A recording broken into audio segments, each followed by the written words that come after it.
연꽃 받침돌 위로 두 마리의 사자가 석등을 받치고 있습니다. 동일신라 말기의 것으로 추정되고 있는 국보 103호 황양 중산성 쌍사자 석등입니다.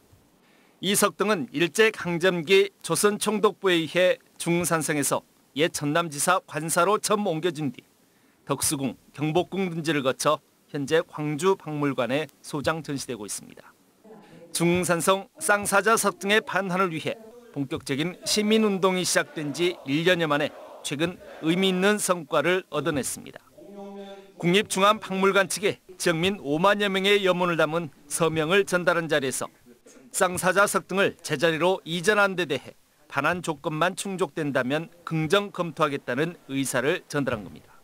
과거처럼 말도 되지 않는 소리 하지 말아라 이런 반응이 아니고 문화재가 제자리에서 제대로 빛을 발하는 것 그것에는 동의를 한다 이런 말씀을 주셨어요. 광양시도 중산성 쌍사자 석등을 제자리로 성공적으로 이전해 올 수 있도록 준비 사업들에 더욱 속도를 내고 있습니다. 먼저 지난 9월부터 시작된 석등의 원위치를 찾기 위한 시굴 조사를 올해 말까지 마무리할 방침입니다. 이와 함께 사찰과 석탑, 석등의 공간적 관계 등에 대한 학술 조사를 통한 정확한 역사적 고증까지 모두 마친 뒤 내년까지 박물관 건립 등을 포함한 보존 관리 환경 조성 계획을 수립할 계획입니다. 정확한 시점이라고 하기는 조금 어려운 부분이 좀 있고 이러한 용역들이 어느 학술 조사 용역이 어느 정도 결과물이 나오면 그때 저희들이 관계기관과 협의를 할 계획입니다. 광양의 유일한 국보 중흥 쌍사자 석등.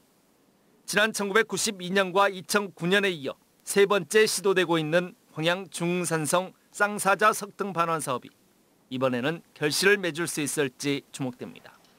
MBC 뉴스 김주희입니다. 전라 좌수영의 객사로 지어진 진남관은 현존하는 국내 최대 목조 단층 건물로 지난 2001년 국보제 304호로 지정됐습니다.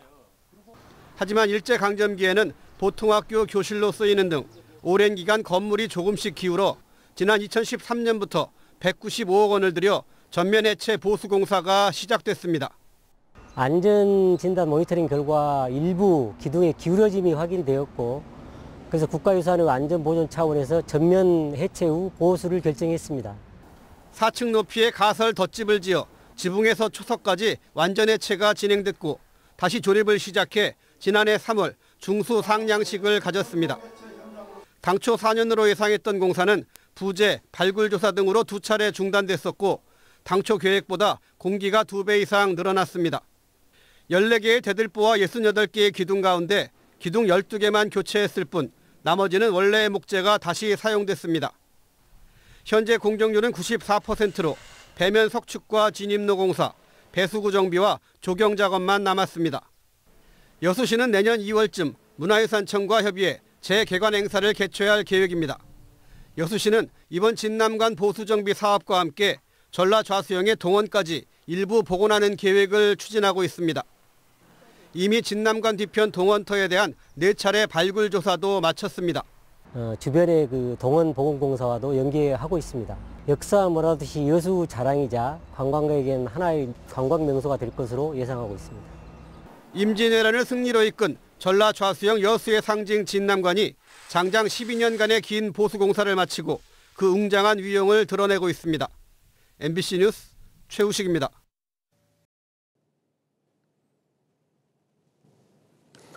여러분 안녕하십니까? 여수 MBC 토크쇼 뉴스 앤 이슈 문형철입니다. 전국에 있는 수많은 유형 문화재 가운데 역사적, 학술적 가치가 높은 문화재를 국보로 지정해 관리하고 있습니다. 광양에서는 중흥산성 쌍사자 석등이, 여수에서는 진남관이 국보로 지정돼 있죠. 하지만 쌍사자 석등은 일제강점기에 반출된 이후 지역으로 돌아오지 못하고 있고 여수 진남관은 노후 안전 문제로 해체 보수 작업이 진행되고 있습니다. 오늘 이 시간에는 이 문화재들의 가치를 살펴보고 쌍사자 석등 제자리 찾기 운동과 진남관 복원 사업이 어떻게 추진되고 있는지 짚어보겠습니다. 함께 이야기 나눌 두 분 소개합니다. 박두규 중흥산성 쌍사자 석등 제자리 찾기 추진위원회 공동위원장입니다. 안녕하세요. 네, 이어서 조정만 여수시 문화유산과장 소개합니다. 안녕하십니까. 네, 먼저 광양 쌍사자 석등에 대해서 이야기 좀 나눠보죠. 네. 지난 1962년에 국보로 지정됐으니까 벌써 60년이 흘렀는데 우선 이 쌍사자 석등이 어떤 유물인지 간단하게 설명 좀 해주시죠. 광양시 옥룡면 운평리 중산성 안의 절터에 3층 석탑과 함께 어둠을 밝히는 쌍사자 석등이 있었습니다. 그 석등이 1931년 반출되면서 중흥산성 쌍사자 석등이라고 이름하게 되었죠. 이 3층 석탑과 쌍사자 석등은 통일신라 후기인 9세기 말의 걸작품입니다. 임진왜란 때 절이 불타고 400여 년간 방치되어 있다가 일제강점기인 1930년에 알려졌고 그 다음 해 3층 석탑과 쌍사자 석등이 조선 보물로 등록이 됩니다.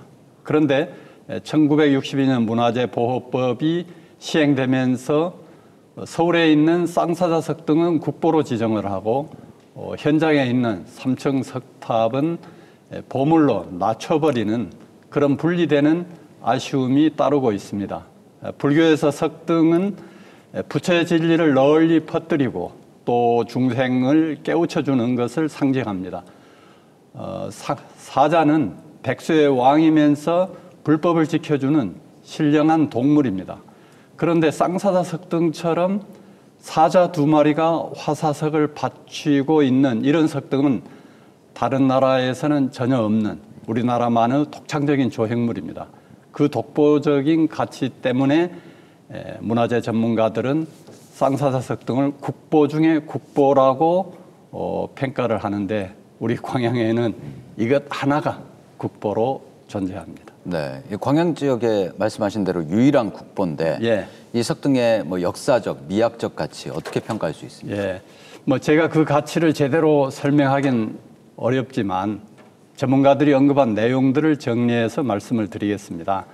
쌍사자 석등은 통일신라시대 석등을 대표하는 작품으로 문화재적 가치가 높은 유물입니다.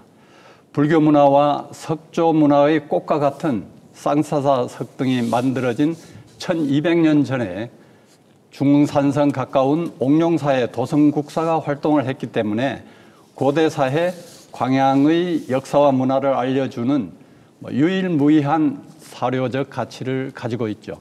또 예술적으로도 뛰어나고 미학적 가치가 매우 높습니다. 쌍사자 석등 사진을 보시면서 들어주시면 좋겠습니다. 통일신라시대의 정연한 치석 기법과 양식이 적용됐고 간주석 대용으로 사자 2마리를 새겼습니다. 이렇게 간주석이 쌍사자로 된 석등은 우리나라에만 3개 있는데 그중에서도 중산성 쌍사자 석등이 기발한 착상과 예술적 기교가 가장 뛰어나서 세계 유일의 작품이라고도 말합니다. 석조 기술적 기법에서도 당대 최고의 조각 기법을 보여주고 있죠. 석등의 전체적인 높이와 좌우 너비, 비례가 잘 어울려 안정감이 있는 구도이면서 간주석을 대신한 이 2마리 사자의 입체적인 모습과 신체의 비율도 정밀합니다. 똑같은 것 같지만 암사자, 수사자, 입을 벌리고 입을 닫고 있고 굉장한 차이가 있거든요. 이렇게 전통을 계승한 고도의 기술을 반영하면서 독창성을 드러내며 조화미, 균형미 이런 것들이 빼어난 정말 아름다운 문화유산입니다. 1260년 전 중국 당나라 대종이 신라 경덕왕이 보낸 만불산을 받고 신라 사람의 기교는 하늘의 조화이지 사람의 기교가 아니다. 이런 말을 감탄을 했습니다.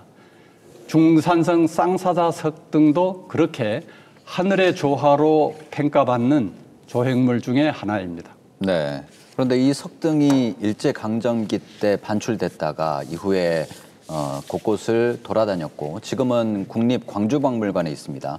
그래서 그동안 어떤 일들이 좀 있었는지 설명을 좀 해주실까요? 국립광주박물관의 7번째 장소로 옮겨졌습니다. 참으로 정처 없이 떠들었죠. 1930년 부산의 골동품상이 이것을 구매하려다가 군청과 경찰 주재소에 신고되면서 알려졌습니다. 이에 조선 총독부에서 조사관을 파견해 괭이를 살핍니다. 이 사진을 보시면 이건 아마 조사관이 가기 전의 모습일 걸로 보는데요. 조사관이 조사 보고한 뒤에 이 3층 석탑과 쌍사자 석등을 보물로 등록한 것이 1931년입니다. 3층 석탑 무너져 있잖아요. 그런데 그 다음에 32년에 해체된 쌍사자 석등은 조선 총독부 박물관 앞돌로 이전을 하고 3층 석탑은 이 사진처럼 깔끔하게 현장에 복원을 시켜 놓았습니다. 그리고 1937년에는 경복궁 자경전 앞으로, 59년에는 경무대 정원으로, 1960년에는 덕수궁 국립박물관으로, 1972년에는 경복궁 국립박물관, 그런데 1986년에 국립중앙박물관이 중앙청으로 옮기니까 야외 정원으로 또 옮겨집니다. 1990년 국립광주박물관 옮긴 것이 이제 7번째니까 참 순환이 길죠. 미인방명이라는 말이 있듯이 쌍사자 석등 그 고귀한 가치 때문에 숱한 시달림을 받은 90년이라고 볼 수 있겠습니다. 네, 이 정식 명칭이 광양중흥산성 쌍사자 석등입니다. 예. 이름에서도 알 수 있듯이 이제 광양 지역 문화재인 게 확실한데 왜 지역으로 돌아오지 못하고 있는 건가요? 그러니까요. 현장을 떠난 문화재가 제자리로 돌아오기는 대단히 어렵더라고요. 일제강점기에 우리 문화재가 일본으로 약탈된 것이 엄청나지만 1966년 한일협정 이후로 반환된 문화재는 단 1,400여 점이었습니다. 그래도 광양 사람들은 이렇게 어려운 반출문화유산 제자리 돌아와야 한다고 계속 나서고 있습니다. 네. 1980년대 광양 군민들은 쌍사자 석등은 원래 자리인 중흥산성 3층 석탑 옆으로 와야 하고 3층 석탑은 국보로 승격시켜야 한다. 이런 요구를 했었습니다.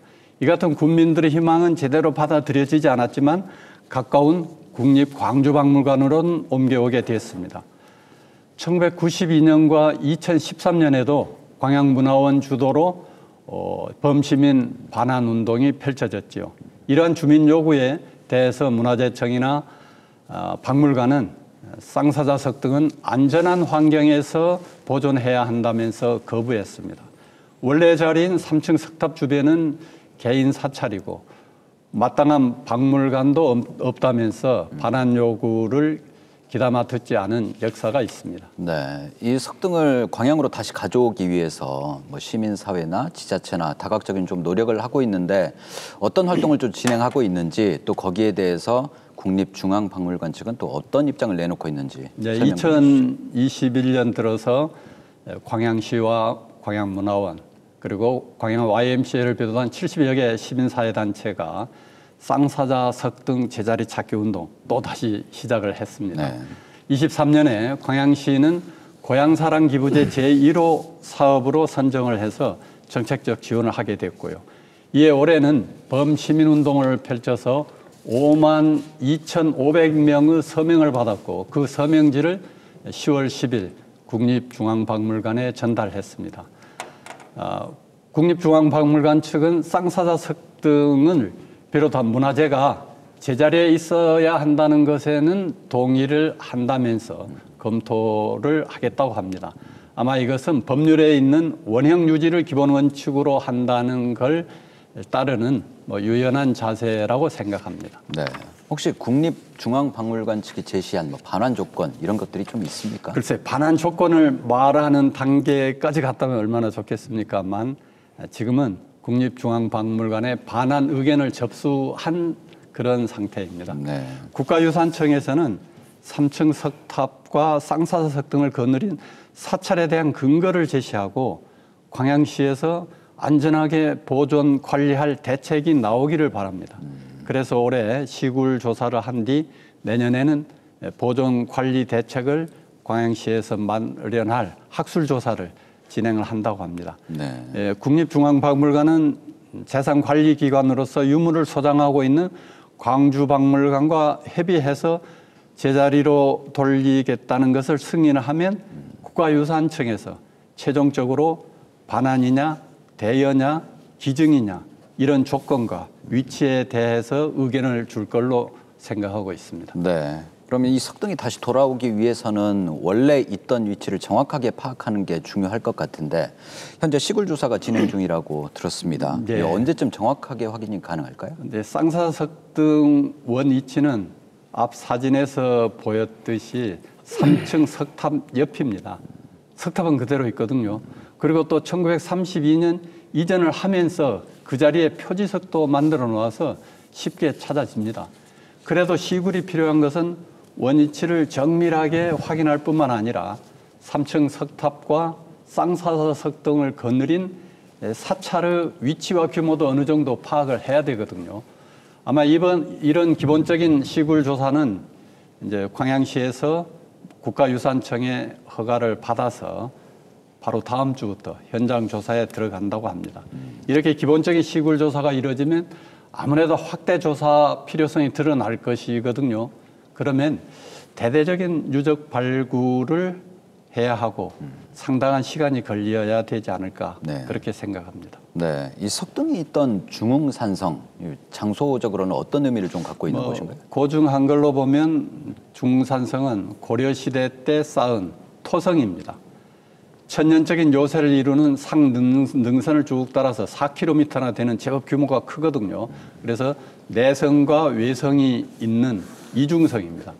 조선 중기 임진왜란 때 순천 외교성에 주둔한 왜군과 대치했던 성으로서 의병과 승병들의 집결지였고 물자 공급 기지였습니다. 광양읍성과 마로산성, 중흥산성이 관군과 의병이 있으면서 연합해서 치열하게 전투를 펼쳤던 그런 곳입니다. 네. 그렇지만 끝내 왜군의 기습 공격을 받아서 큰 피해를 입고 절은 불타버리고 폐허로 남게 된 것이 중흥산성입니다. 네. 이 광양 지역 문화유산을 보존하기 위해서 박물관이 좀 필요하다 이런 의견들이 좀 이어지고 있는데 만약에 이 석등이 돌아온다면 박물관으로 가야 되는 건지 아니면 원래의 위치로 가야 되는 건지 위원장님 생각은 좀 어떠세요? 네, 광양시립박물관을 건립하자는 요구는 여러 형태로 요구되고 있고요. 광양시도 긍정 검토를 하지만 구체적 계획은 아직 나오지 않았습니다. 현재 쌍사자 석등을 제자리로 돌려달라 이렇게 요구하는 입장에서는 원래 있었던 자리 이외의 곳은 말할 수가 없습니다. 국가유산청에서 옮겨갈 원래의 자리에 문제가 있으니까 실내 공간을 준비하라고 요구한다면 그때 안전시설을 갖춘 보호각이나 시립박물관이나 이런 것들이 필요할 겁니다. 네, 이 광양 쌍사자 석등에 대해 이야기 나눠봤고요. 이번엔 여수 진남관에 대해서 한번 살펴보겠습니다. 진남관은 지난 2001년에 국보로 지정됐습니다. 예, 먼저 어떤 유산인지 간단하게 소개를 좀 해주실까요? 각 도시를 대표하는 대표적인 건축물, 파리하면 에펠탑과 개선문, 여수하면 아마 진남관과 오동도가 자연스럽게 떠오르지 않을까 생각을 합니다.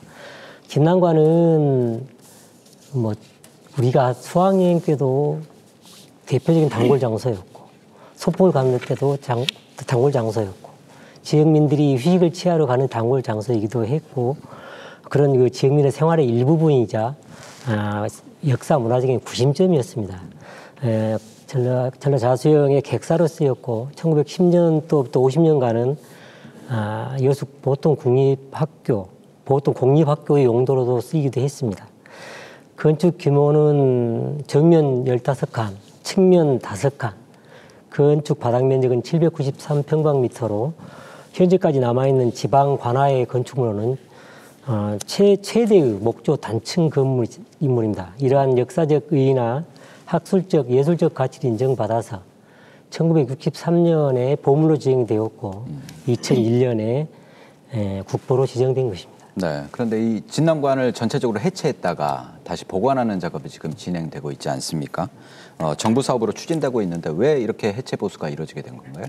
이제 건축 전문가들의 의견에 따르면 산을 등지고 있는 건축물은 필연적으로 세월의 흐름에 따라서 이제 기울어짐이 발생할 수 있다.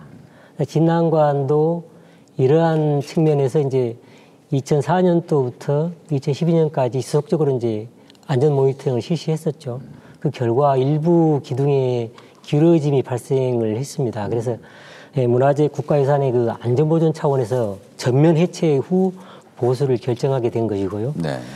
이제 2013년부터 이제 그 설계 용역을 시작으로 해서 195억을 들여서 지금 국비 30%, 지방비 30%를 들여서 지금 사업을 추진하고 있고요. 이 사업은 이제 원활한 사업 추진을 위해서 각 분야별 전문가의 자문을 받는 기술 지원 지도 사업으로 실시하고 있습니다.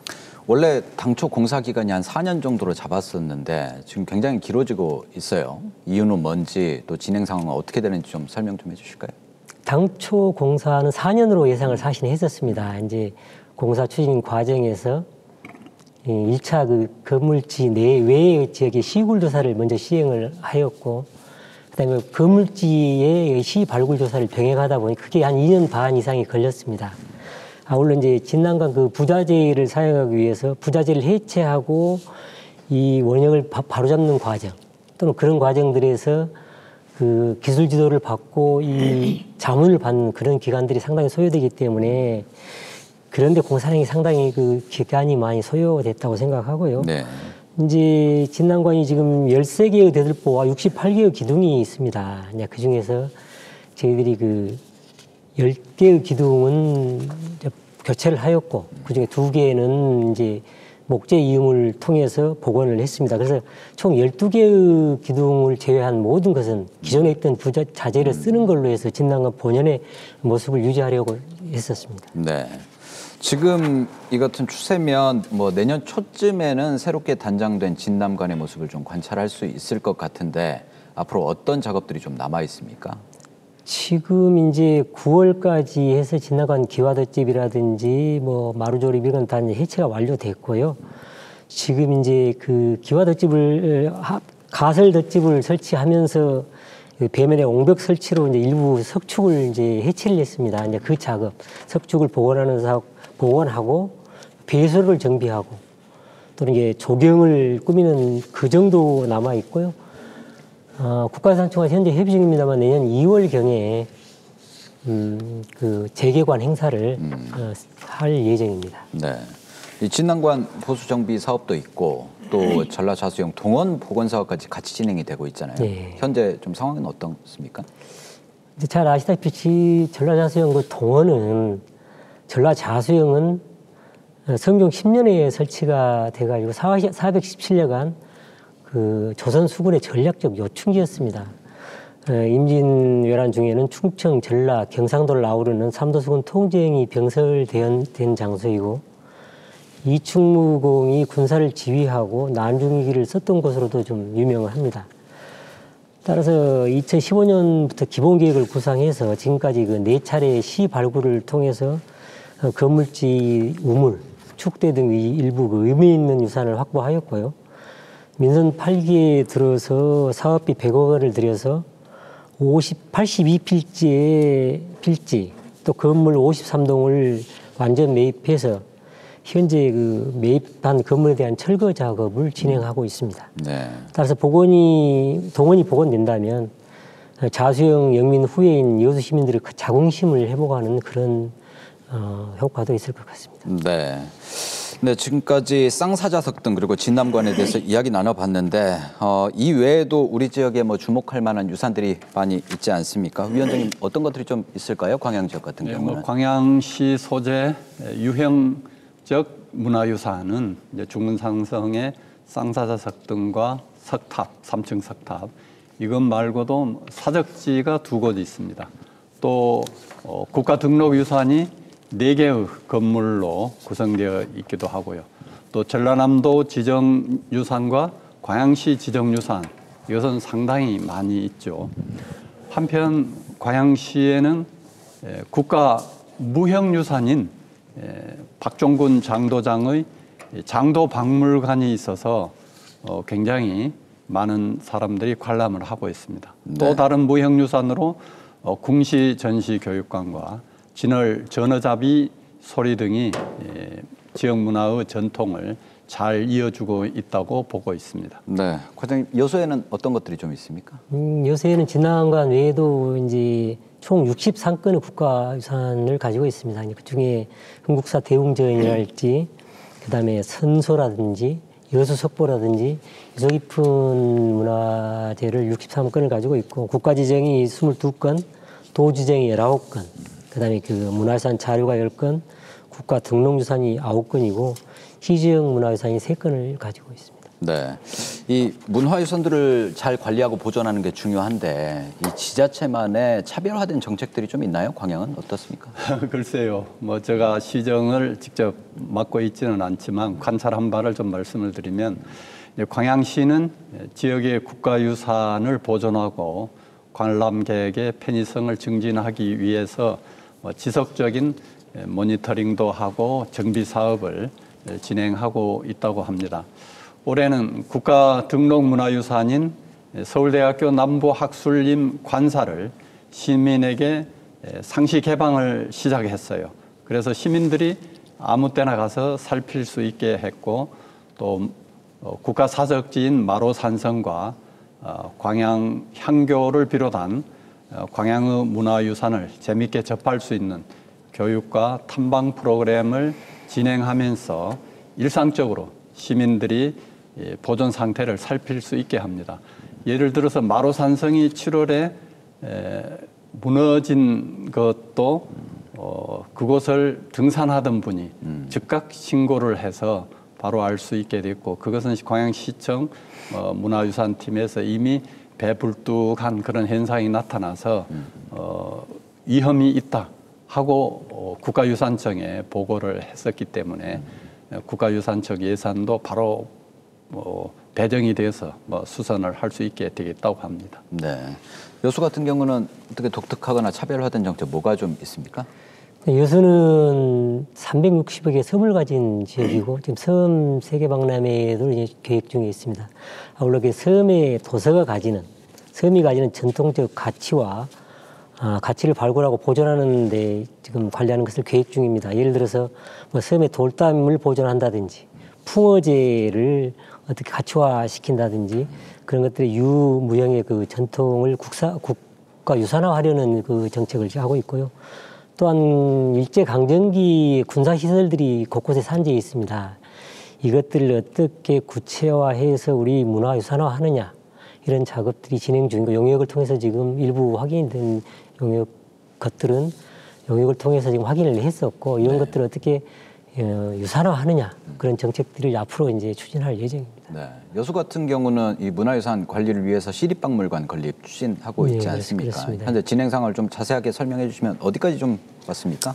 시립박물관은 현재 공정은 94%라고 얘기할 수 있습니다. 이게 지금 건축 공정이 54% 진행 중이고 내년 4월 달에 건축 공정이 완료되면 그 이후에 그 전시 내부 시설 등을 통해서 내년 10월 개관을 목표로 이제 추진을 하고 있습니다. 이때 뭐 주제관이랄지 역사관, 기획전시실, 어린이 체험실 등으로 구성되어 있습니다.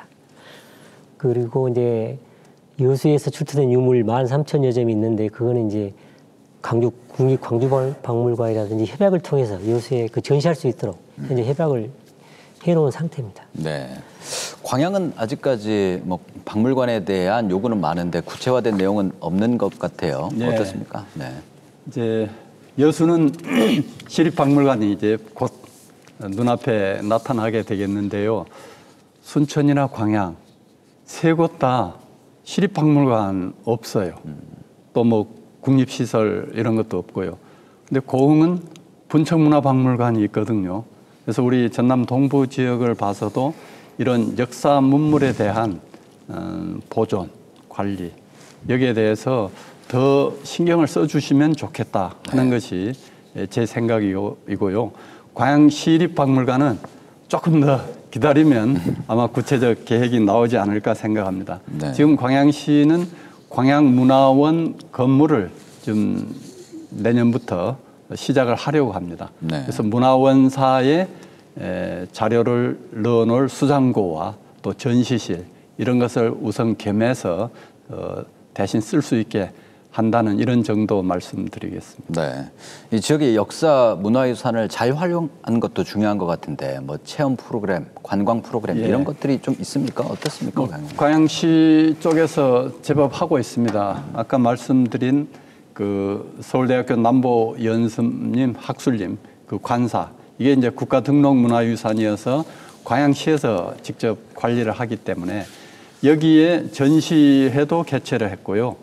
또 한복체험, 전통놀이체험 이런 것까지 겸해서 할 수 있도록 해서 뭐 지역 주민이나 관광객들이 들어올 수 있게 했습니다. 또 생생국가유산 사업과 함께 향교문화유산 사업을 통해서 마로산성과 광양향교를 비롯한 광양에 있는 국가유산을 재미있게 접할 수 있는 교육과 탐방 프로그램 이것들을 나름대로 지원을 하고 있습니다. 또한 장도 전수교육과는 연중 개방되어 있어서 그 자체 프로그램 체험 활동을 하게 되고요. 또 궁시 전수교육관도 광양읍에서 여러 형태의 교육 활동을 하고 있습니다. 그래서 지역에 있는 문화유산이 지역 주민뿐만 아니라 외부 관광객을 끌어올 수 있는 대단히 중요한 그런 요인으로서 실감을 하고 있습니다. 네, 광양 쪽 자세하게 설명해 주셨는데 여수 쪽은 어떤 프로그램들이 좀 있나요? 네, 여수도 많이 운영을 하고 있죠. 이제 과거의 문화재, 문화유산이 보존과 규제였다면 현재 문화유산은 관리와 개방, 보존과 개방이 지금 그다음에 더 체험가에서 활용이라는 측면까지 지금 강하게 가고 있거든요. 그래서 이제 여수는 아시다시피 지금 문화유산 야행이랄지 산사 전통 산사 체험 또는 이제 생생 문화유산 체험, 그다음에 시민과 함께하는 문화유산 체험 등이 있고 이제 또 우리 전통 사찰을 활용한 산사음악회가 매년 열리고 있습니다. 아울러 지금 활용 측면에서는 거북선 행사 시에 선소를 부행사장으로 활용하는 것이 대표적인 여수의 그 문화재 활용 예라고 들 수가 있겠습니다. 네. 자, 그러면 마지막으로 지역 문화유산 관리 보존과 관련해서 한 말씀씩 들어보겠습니다. 위원장님. 예, 역사는 문화유산을 통해서 미래 세대에게 전달이 되지 않습니까? 지금처럼 우리나라가 문화로 융성한 시기는 없었을 것 같아요. 그런데 이 시기의 시민들은 문화적 자존심을 채워가면서 행복을 누리잖아요. 그래서 지역에 있는 문화재가 반출된 것, 그 문화유산이 제자리를 찾도록 하는 일하고 또 새로운 문화자산을 발굴하고 가치를 부여하는 이런 일에 대해서 정치와 경제에 관심을 기울이는 이상으로 힘써 주시면 좋겠습니다 하는 것이 제 희망입니다. 네, 과장님. 네. 이제 2024년 올해 5월 27일 날 60년의 그게 문화재청의 60년의 성과와 한계를 토대로 이제 국가유산청, 국가유산 체제가 새로 출범을 했습니다. 그리고 이제 국가유산 기본법이 시행되어 있고요. 국가유산 기본법의 주 목적은 시민에게 편익을 주는 행정, 열린 행정, 그다음에 국민의 국가유산에 대한 개방의 목소리를 담겠다는 것이고요. 지금까지 국가유산 때문에 눌려왔고 규제되었던 것들을 풀어주면서 함께 이제 지속적인 그 성장 가능한 미래를 만들자 이런 취지이기 때문에 지역의 문화유산은 소중한 문화유산을 가꾸는 것은 행정만이 하는 일이 아닙니다. 제가 생각할 때는 지역민과 지역의 사회단체들이 같이 공동으로 하나가 돼야 된다고 생각을 합니다. 나아가 지역의 소중한 지역 문화유산의 가치를 보존하고 높이는 어떻게 높일까에 대해서는 지역민도 함께 고민하고 나아가 줘야 한다는 것입니다. 여수 시민들은 아마 그렇게 협조해 주실 거라고 생각하고 있습니다. 네, 여기까지 이야기 나눠보죠. 박도규 중흥산성 쌍사자석 등 제자리 찾기 추진위원회 공동위원장 그리고 조정만 여수시 문화유산과장이었습니다. 네, 지난 5월 문화재청이 국가유산청으로 새롭게 출범하면서 유산별 특성에 맞는 지속가능하고 미래지향적인 정책을 추진하겠다고 밝혔습니다. 지역의 소중한 문화유산들이 그 가치를 제대로 인정받아 더 체계적으로 관리, 보존될 수 있기를 기대합니다. 여수 MBC 토크쇼 뉴스 앤 이슈 오늘 준비한 내용 여기까지입니다. 시청해주신 여러분 고맙습니다.